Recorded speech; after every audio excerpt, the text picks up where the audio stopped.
What if I tell you the chocolates we have been consuming all our life are nothing but a packaged palm oil and sugar? The chocolates that we have been gifting each other all our childhood is nothing but a health hazard. And these are the claims not made by me, but our guests today, who are chocolatiers, entrepreneurs, business owner, and they made me believe the way India has been consuming chocolates can be changed. And these are the claims made by our guests today, who are on a mission to change how India has been consuming chocolates.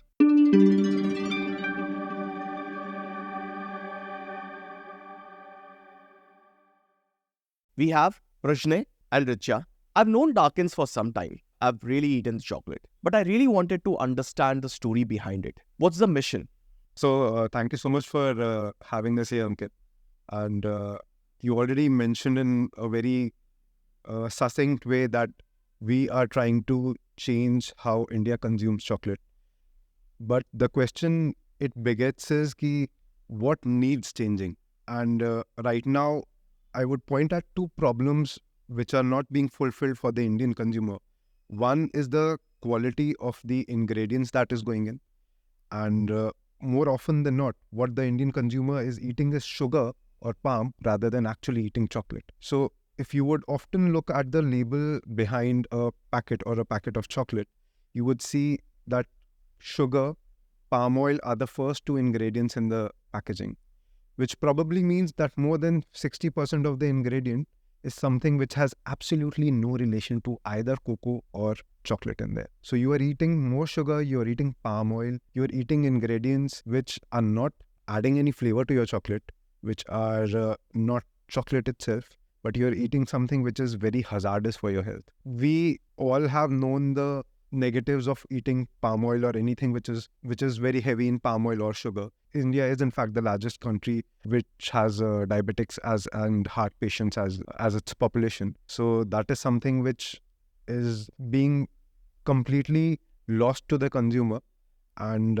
which is something which a lot of consumers are unknowingly consuming. This is one part of the problem, the health aspect of it. Second is, are we even really eating chocolate or the real chocolate? More often than not, the best quality of ingredients, the best quality of cacao, which is grown in India, is not even being added to bar that you're eating. It is being exported to make fine chocolates in US. It's being exported to make fine chocolates in Europe, the whole of West. Fine produce is not really being consumed here in India. And that is what we are here to change. That is what we believe, that Indian consumers deserve not just great quality cocoa, they really deserve chocolates which are clean, which are made with high quality ingredients. There is a whole new movement around looking at ingredients going on. Right. I think there are a lot of people talking about ingredients used in different packaged products. Right. Do you consider yourself as one of the rebel in this whole movement? Or do you consider yourself a business owner who has just seen this as an opportunity and trying to capture a market? The trend of looking at ingredients, of looking at clean label, as a country, we have been seeing it for only last couple of years, 2 years. And our research on chocolate is much older. We started researching from 2014-15. Of course, Darkins did not exist then. But our initial formulations was always around the fact that we wanted to make very simple chocolates. We wanted to make very nuanced product. And the simpler it is, the more nuanced it has to be.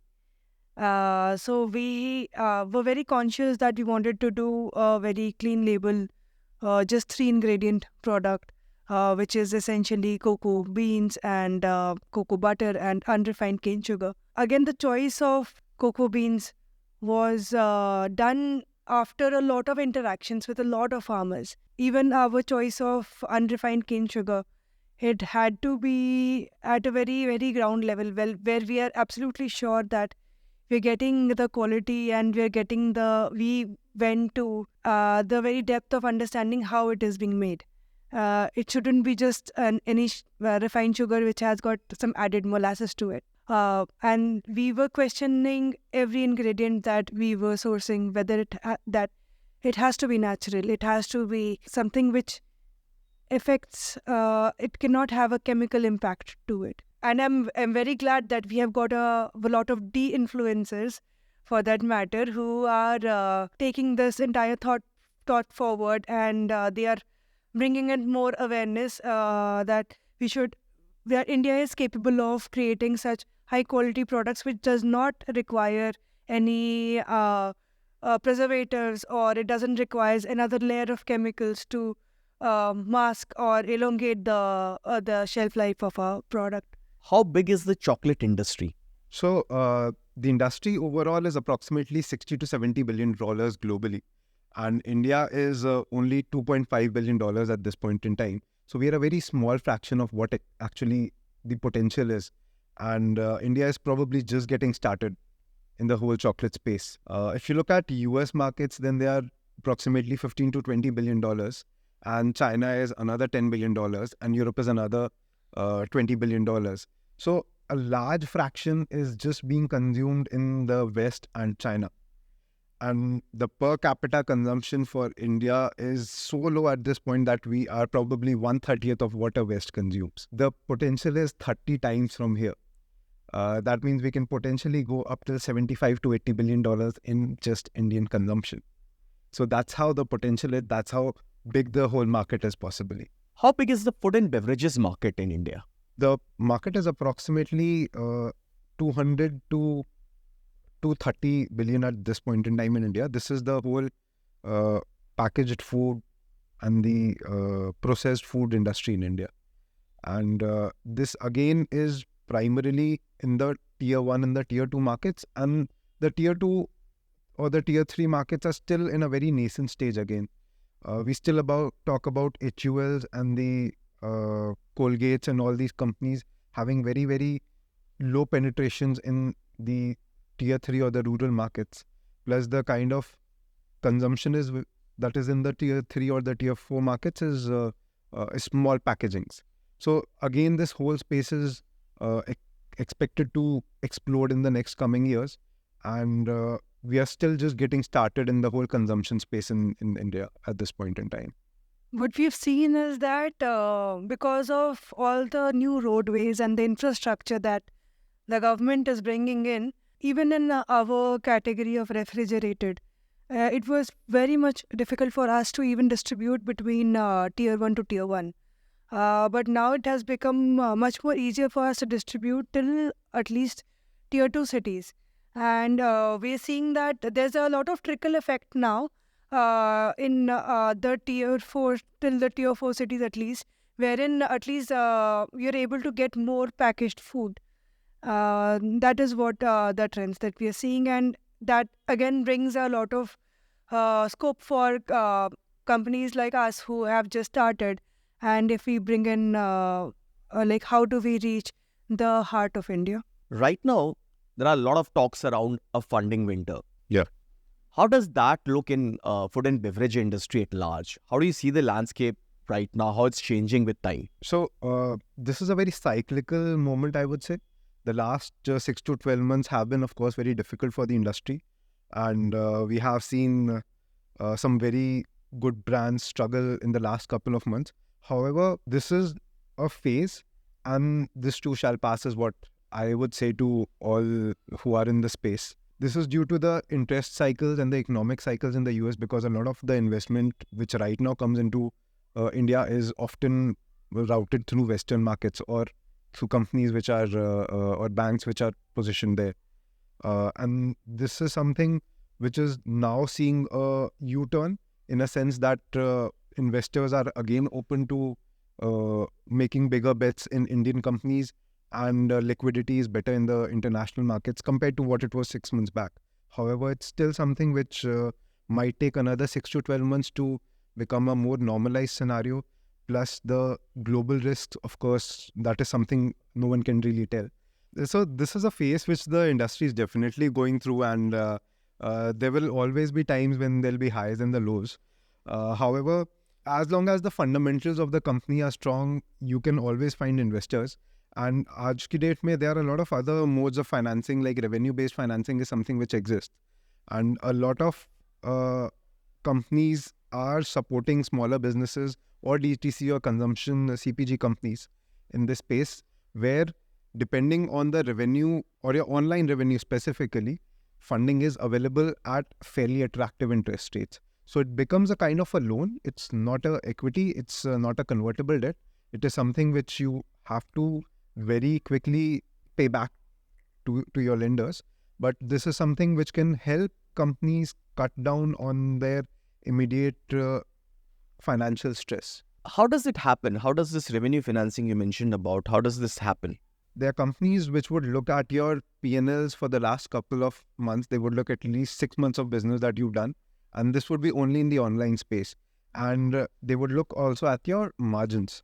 So if there is a margin of over 60%, gross margin of over 60%, and you have done a business of certain volumes consistently over the last 6 months, over your own platform, Amazon, and few platforms where the numbers can be verified, these companies would be able to provide you financing with a certain limited tenure and a certain percentage of your average of the last 6 months, which again you have to again pay in a very short time frame. Like this is a very small period finance which is available. This is not something for the 18 months or 24 months. This is something for 6 to 12 months more often than. And some very shorter funds are also got from banks, which is collateral free fee. If the company is in existence for some while, like you have at least 3 ITR returns, then there is a scope that the bank will also finance you. So am I assuming it right? There is no equity dilution in there? There can be a combination also.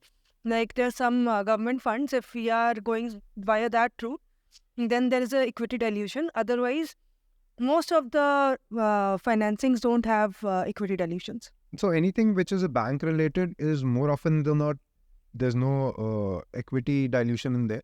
And even in revenue financing, there could be combinations of it, but this is something which they offer at a later point in time where they are willing to invest equity in your business. First, they would like to test your business model by giving you small financings for 6 to 12 months durations, like I mentioned, where it is purely revenue based, where they have the first right on the revenue, and it's for a extremely short duration. This is not leading to a dilution of equity in a startup. Yeah. Why this is not that hyped or talked about as compared to VC fund? VC funding gets immediate media eyeballs.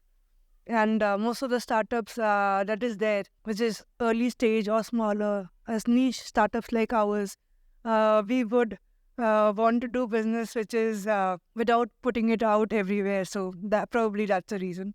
So one reason is the high interest rates. Revenue-based financing is not exactly cheap, where a bank could be offering you a loan at anywhere between 10 to 16%. Revenue-based financing typically comes at 20 to 30%. And this again is dependent on a lot of factors: how your business is, how your margins have been, what is the risk involved in from the side of the financer.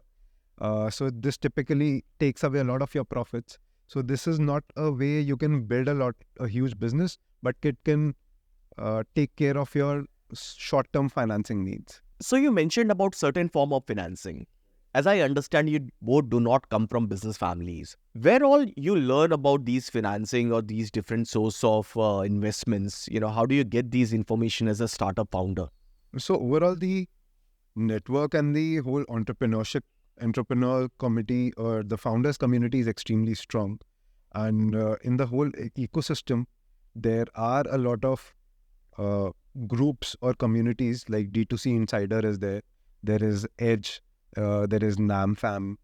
There is Leap Club event. Club. Then there is a She Together event. So these are events where, as founders, we do go meet other startup founders who are, at an early stage or an established stage, and we get very interesting insights in these communities. What are some large brands you're really competing against? So the largest ones that we are competing with is the Lint. And we are, of course, competing with anything which is internationally available, like the likes of Godiva, definitely our competitors. The Nestle's and the Cadbury's are definitely our competitors. But what we see is that a Lindt is our biggest and the closest competitor. So, Richa, you talked about, farmers growing this cocoa beans in India. What's the process of, having this cocoa plant to, making a chocolate bar? How does this entire process look like? I think a lot of audiences would be interested in knowing the journey of chocolate. Very interesting questions that we often get from our consumers who have interacted with us on different events. Is that we want vegetarian chocolate, and the first thing I would say that the chocolate or the cocoa beans is grown on trees, and these are big pods which is broken open, and it is then fermented in wooden vats, sun dried, and sent to us. So the first part of chocolate making is essentially the farmers. The second part of the journey is when it reaches to us. It is these chocolate which is brown in color, doesn't has a nice chocolatey smell or a flavor to it. When you roast it, that is when the chocolatey flavors and the smell that emits. Then we grind it in grinders, which is stone grinders, and very interestingly, idli dosa grinders is what fueled the entire craft chocolate industry in the world. So that is the most traditional way of making chocolate, where you put in cocoa, roasted cocoa nibs, then you put in sugar, then you put in cocoa butter, or if you want to put in any flavors, you can add all of it, let it roll or grind for almost 40 plus hours, and you get nice chocolatey liquid, which we then stabilize and temper and form bars. And if you want to make anything further, like a bonbons or truffles, it is a further step. That is the entire journey of chocolate making. It is a salad. Chocolate is a salad. Interesting take. Yeah. But how much of your effort is around enabling those farmers at the end? When we talk about quality, when we talk about cocoa bean quality, and we say that Indian beans are not at par as African beans or South American beans, that is also to do with the fact that a reverse knowledge was never given to the farmers, wherein they did not know that the beans can produce certain amount of flavors, and how does chocolate actually taste like. Because in most of the commercial chocolate making, you remove these other flavors and just keep the chocolate flavor by using chemicals. So because we are constantly in touch with our farmers, we are constantly giving them a feedback that you need to increase the fermentation time or reduce the fermentation time, or you have to, change the container where you are fermenting, go for a larger batch size. All these nuances of knowledge transfer, which is back and forth, a constant back and forth, that also helps them to make their produce better, and they're able to also sell it at a higher price. And we also give our farmers a higher price than what is market rate. When you're making a 70% dark chocolate, that means effectively 70% of the ingredient is a cocoa bean or its derivative cocoa butter, and which is completely natural. This effectively means that it has to be extremely high quality ingredient so that a consumer can find the best flavor profiles in there, the best chocolate notes in there, the best notes of the fruit, the plant which is actually being consumed. The farmer has to have done justice to the entire process which is done at the farm level. And this has been a gap in the whole Indian chocolate ecosystem, because in India, chocolates have been done for the last 70, 80 years, and cocoa has again been grown only in the last 70, 80, or let's say 100 years at best. That's where the education or the gap of the industry lies compared to a Europe or a Africa or compared to an India. Where you will have entire setups, like scientists and everybody is working at the farms and helping a better produce. In India, we have Kerala Agriculture University who has different setups, and but we as chocolate makers, we are trying to also do our bit by giving our feedback, constant feedback, and also doing our bit by helping understand with the scientific knowledge that is probably not accessible. And the entire landscape is now changed in a way where the farmers who we interact with are mostly young farmers, and they are actually coming from a science background. They have taken over their farms from their families, their parents, and they also have a keen interest in increasing the quality or getting a better quality cocoa output. And how it has helped is that now the entire village is also trying to make the practices better. What we have seen 7 years back, we see much better practices now. So this is about the supply side of it. Now I would want to understand the consumer part of it, the demand. Right. The very first question there, who are your customers? Our consumers are people who are keen on consuming high quality chocolates and predominantly chocolates. Like we've already discussed this, that they are often laden with palm oil and sugar, and the cocoa content is very less. That's why our consumers are people who are keen on eating more chocolate than sugar and added ingredients.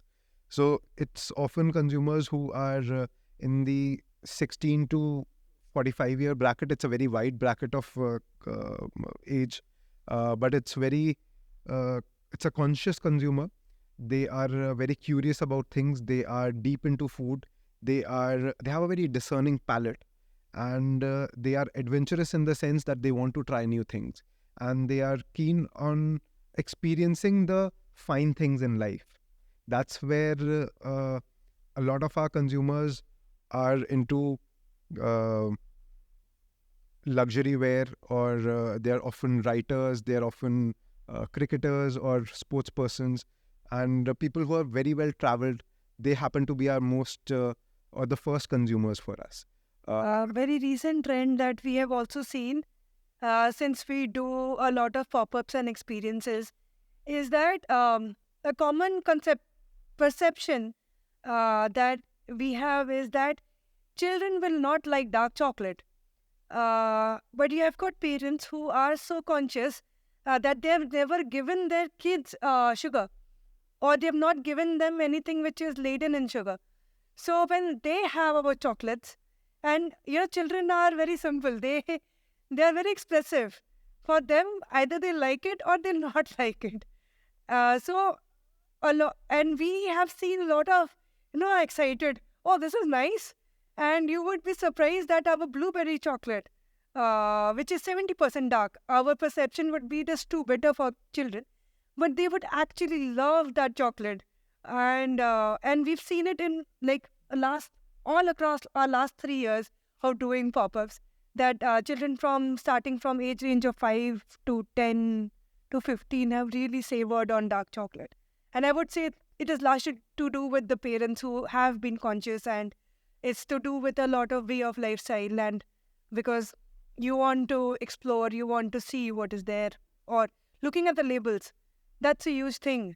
I mean, I've seen at least 70% time, our consumers will look at the labels and will most definitely read and see what is there, and even ask that, okay, where's the blueberry from? Where's the coffee from? It is. We are seeing this very encouraging rise in questions. So let me, share our that moment when it hit us. Is this what we are having? It's like we are on a two-wheeler, we are on a road, like it's a main road where the trucks are plying, and we would see cocoa beans being dried on the road itself, like direct sunlight.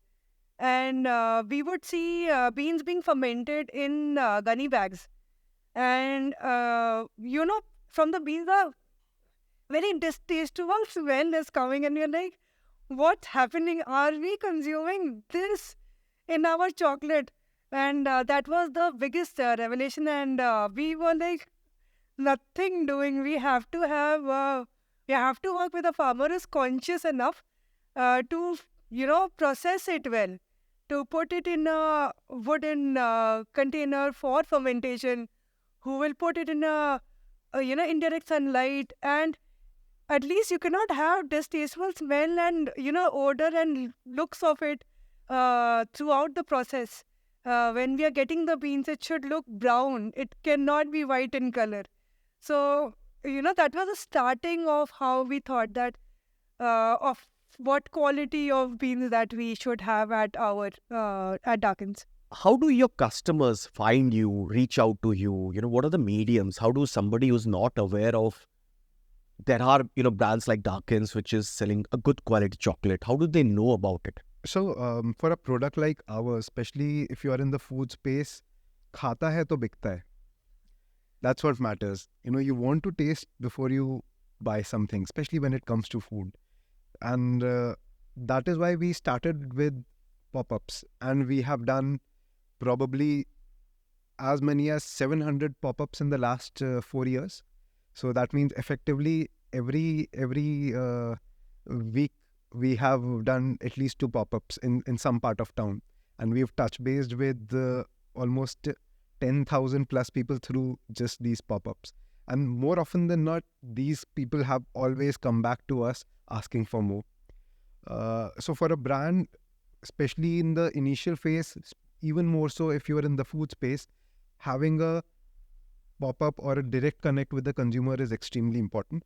And then, of course, you cannot just leverage or scale the business through this. You cannot discover, or the consumer cannot discover your company or your product or your brand through these pop-ups. There are millions of consumers which we are trying to reach to. And how we changed our strategy was to put our products in more online platforms, more offline stores, of course, and having a more experiential space where a lot of consumers now come back to us and try our products over here, indulge in conversations, try the products which are not even launched in the market. And that's how we've tried to create a community out of it. What are these pop-ups?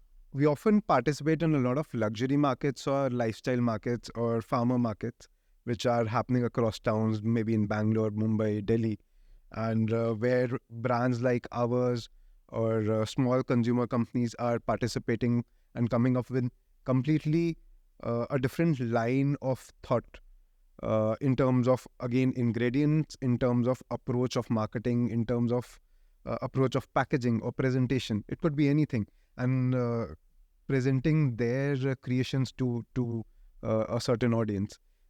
This is something which has become our go-to medium for anything that we launch in the market. It is first presented at a pop-up to our consumers before we actually introduce it to the wider consumer base or put it all across other distribution or platforms. Is it relevant for all D2C brand or just certain kind of D2C brand, and what are they?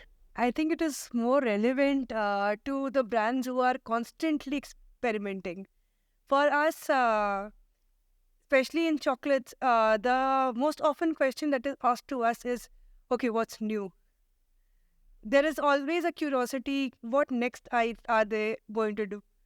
And that is to do with brands who are experimentative in nature and who are into a space where they want to explore and bring in more value added or more new age products into the market.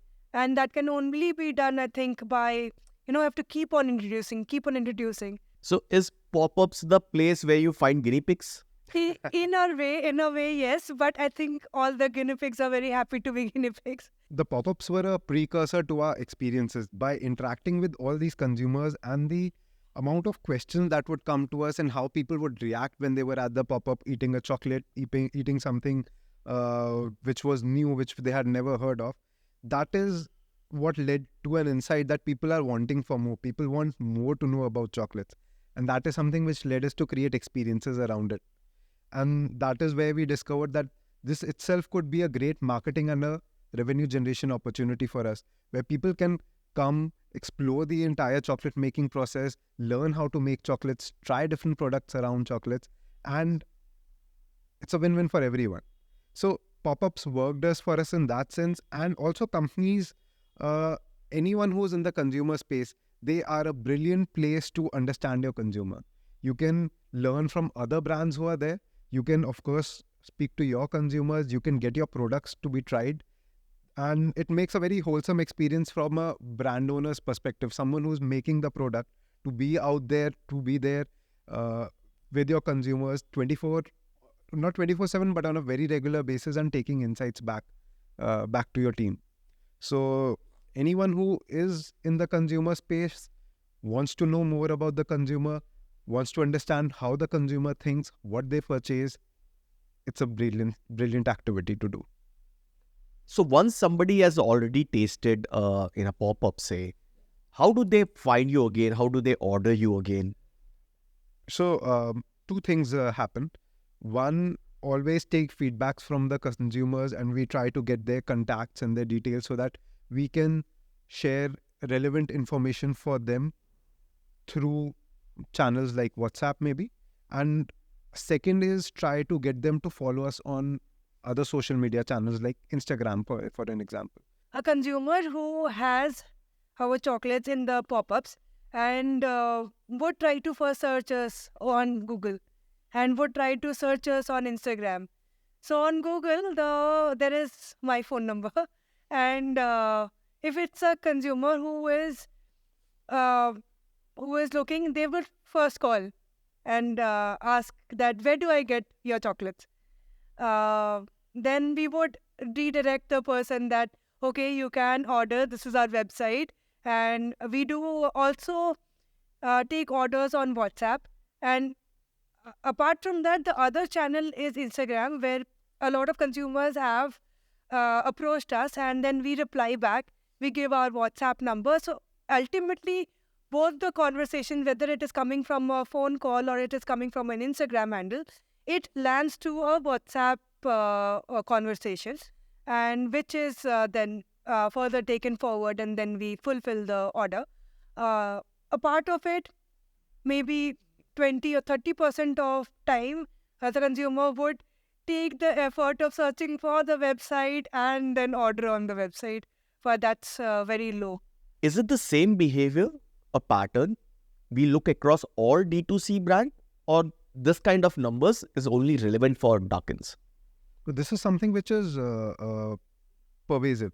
This is something across all new age consumer brands, including DTC companies, and consumers increasingly want to buy from the source, and that is where they have the maximum trust as well, because what you might get directly from a brand website is something works in most favor of the consumer in terms of pricing, in terms of experiences, in terms of the pace of delivery, or in terms of variety of the product which is available. So that is something which is favorable for the consumers and for the companies, and that is what is applicable to almost everyone in the market. When a consumer comes to our website, they have an option to connect with us on WhatsApp, leave us a message on the inbox on Shopify or the website, or use a calling number, or just look us up on Instagram, or a phone number behind the packaging. And we have tried to reach out to the consumer through all the possible mediums so that nothing is left where the consumer may try to find us. Can you tell me, these tools, these different tools that you use across your platform to be able to interact? I think a lot of our audience would be interested in knowing exact tools, which is helping you manage those kind of customer interaction at a scale. Right. So what we are primarily using is My Operator IVR system, and second is the WhatsApp API, which is integrated on our systems. So this is, for us, has been the go-to method of streamlining our customer journey or customer communication. In fact, we are using the same process now or same platforms to inform the customer about their order statuses, and increasingly we'll be transitioning to a system where people would be able to place orders through WhatsApp as well. They will have the entire shop available and they will be able to place an order through WhatsApp. We really believe that in next couple of years, maybe next year itself, considering that how much technology has advanced, that websites will become rudimentary and the entire cataloging and ordering and communication, everything will shift to WhatsApp. That is what we really believe in. That's a very bold statement from larger customer interaction perspective. That website is going to be rudimentary and a lot of this is going to be WhatsApp or largely say conversational. Yeah. Is it just because of your business or is it a large industry trend? There are particular insights that made you say so? When we use our Delhi metro, we have seen a big QR code where you can book your ticket through just scanning and paying, and you get a QR code on your WhatsApp.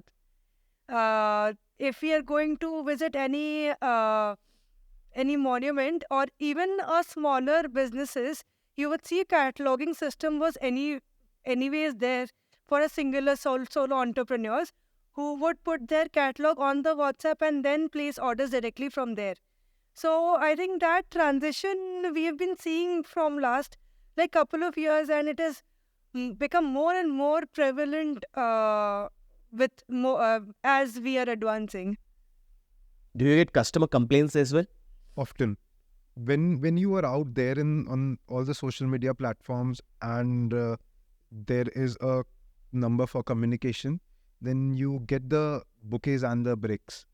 And often our consumer complaints also are handled through the same platforms.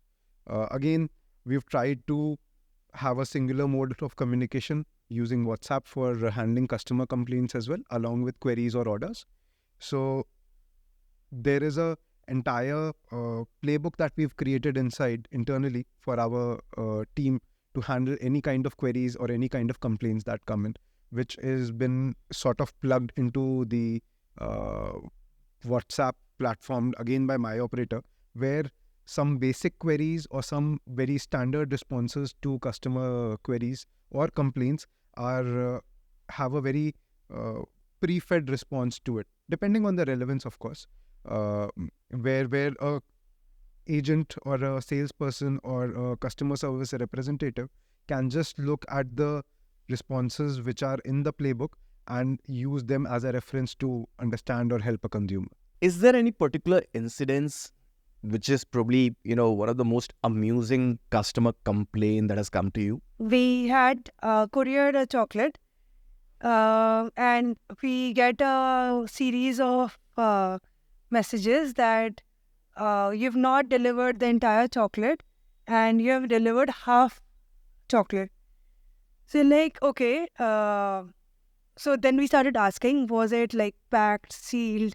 Because it was highly unbelievable for us to think that, because it's not physically possible for us to to break the chocolate in half and then seal and then send.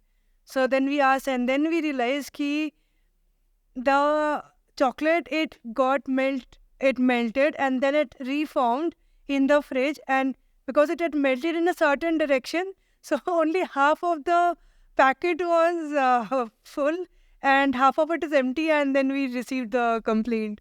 So we had to explain that and this is peak of summers, peak of July summers. So it was an unfortunate incident, but it happened in our logistics. A chocolate melting is one thing, and a consumer receiving a half chocolate or a half eaten chocolate is a very different thing. And the consumer has a perception right now कि मेरे को chocolate खाया हुआ भेजा है. That means someone has practically eaten the chocolate either during the production or midway and put it back. And sealed the... And that creates a extremely negative perception in the mind of the consumer. It makes us question the integrity of our process, our team, because this is something very serious. If you look from a consumer point of view, कि किसी को झूठा चीज़ जा रहा है, किसी को खुला हुआ चीज़ जा रहा है, especially when it comes to food And considering the times we are in, it can really be detrimental to someone's health as well. It could be a major hazard. And for a very long time, we were exploring on why and where this is happening. But it turned out it was the logistics where the melting issues were happening. It was reaching in several days instead of 24 hours as promised to the consumer. So what do you do when you receive such a complaint, apart from fixing it for the long run, which you said logistic, etc.? But with that particular customer, how do you really, make him or her understand, or probably, turn the complaint to a, evangelist for you? So it's not the job of the consumer to understand. The consumer is not there to understand what the company's problems is. It's the other way around. It's the team, it's the brand, it's the company, it's the founders who are supposed to understand where it went wrong and how the consumer can be served best. So the first thing that we as a company do is we listen. The consumer is emotional. The consumer is feeling probably cheated. The consumer has paid something for the product and hasn't gotten the promised services or the product in return. The very first thing that you ought to do is listen to your consumer. They might be upset, they might be angry, they might be venting out. Let them do it.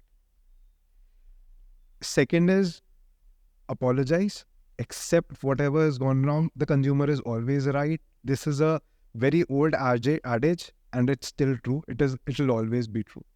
Accept whatever has gone wrong and just find out how the consumer can be placated, how the problem can be solved, and how the reputation can be restored. I understand as a founder, you might be customer obsessed, but how do you bring that culture across? So this is something which is a part of our culture. And whenever a new individual joins our team, it starts at the induction or the training process. This is something which is non-negotiable for us. This is something which is should be non-negotiable for anyone who's in the consumer-facing industry. Any person whom we are recruiting or bringing on board has to be able to understand the customer and interact with the consumer, learn their preferences, and learn what works for the company, works for the consumer. So this is something which we try to ingrain from day one in our trainings, in our modules, in our experiences.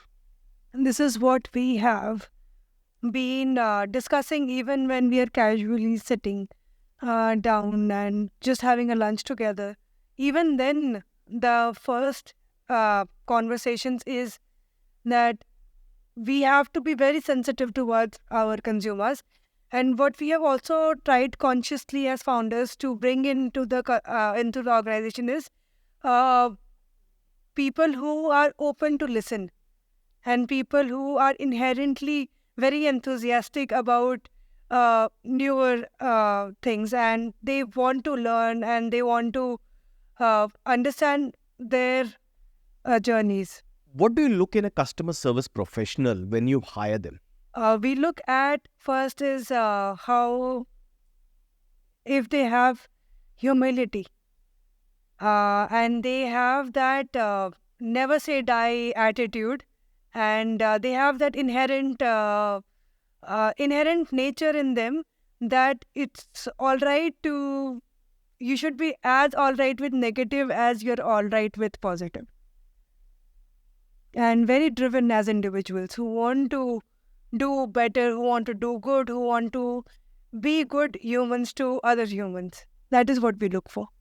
Any specific interview question that helps you really evaluate that? We ask one question always to anybody who joins our organization is that what is that one action or one activity they have done in their lifetime which has molded them positively. And if we have we have an answer which is showing the empathy, showing a higher emotional ability of the person, then we take them on board or we consider that person for our team. Pranjay and Richa, if I ask you, because you've worked in a D2C brand, you're part of a D2C brand, which is also a food and beverage company. What are some of the top learnings you have over the course of journey, which you can share with other D2C or food and beverage brand owners? Which you learned over the years, which you learned by building this journey, which can be very detrimental for a lot of other entrepreneurs or business owners. So the biggest learning for us has been creating a distribution channel or selling the product is more important than, creating 100% fine product. So roll out as fast as you can and create distribution, create channels of selling the product even before the product is ready. Like reaching out to your consumers is more important than anything. Building a community around it, building a relationship with your consumers, whether the product is ready or not. It does not matter. What matters is you have a venue for selling your product even before the product is there. People should be anticipating the product even before the product is ready. So creating that virality in terms of a consumer base, in terms of understanding the consumer, that is very, very, very important. And innovation is constant. It is constant. It is, you cannot expect that you will be creating a cutting edge product, right in the inception. I mean, that percentage is there, of course, but it is very less. For most of the first time entrepreneurs, you of course want to create one better product, a new age product, but innovation is constant and it is a way of life as well. So you have to be all right with the product you're launching and being as close to consumers as possible, having multiple direct touch points. That is very necessary. So often what is said is कि entrepreneur या founder ना सब कुछ करेगा पर marketing नहीं करेगा. And they'll have 10,000 reasons to add a particular feature in the product or improve the quality of a product by a minuscule amount, but they will have 10,000 reasons to justify कि marketing करने की ज़रूरत नहीं है. This is something which most first gen entrepreneurs go through, ये जिन्होंने भी पहली company start करी होती है. So this is something which is a fallacy, and it is probably, I would still say, not talked about enough, that how important it is to just go and sell. So this is something which is one of our biggest learning that has been. And be with the times. If the times is changing, accept, pivot. That is important. And if you don't pivot, then you will die. And right now, the times are changing so fast that even pivoting has to be equally fast. So you guys are making big claims around the chocolate as a whole industry. Do you have any evidence or facts to back you up? We have been talking about how much, in chocolates, there is a lot of palm oil, there's a lot of sugar, and very little amount of cocoa in it. And the entire narration that has been given to us that this is what chocolate is. And we wanted to change that entire perception, and you just have to look at our chocolates. I mean, if chocolates could not have been made with only 3 ingredients, then this would not have existed. This has got only 3 ingredients, which is cacao, unrefined cane sugar, and cacao butter. This is a coffee flavored chocolate, so this has got whole coffee bean which has been grounded into the chocolate. And this is a shelf-stable chocolate which tastes amazing. But how does it change when you talk about a generic, massy brand right now? How does that differ? How does that ingredient change over there? The first ingredient that you will see in this bar will be cacao. The first ingredient in a massy brand would be sugar, or it will be oil. And when your first ingredient is sugar, then you are essentially selling candy. You're not selling chocolate. And what's your first ingredient? Our first ingredient is cacao. So that is why we wanted to bring Darkins into the foray. So for the reference, cacao is the bean used to create the chocolate. Yes. So cacao is used to make chocolate. That is what it gives the chocolatey flavors.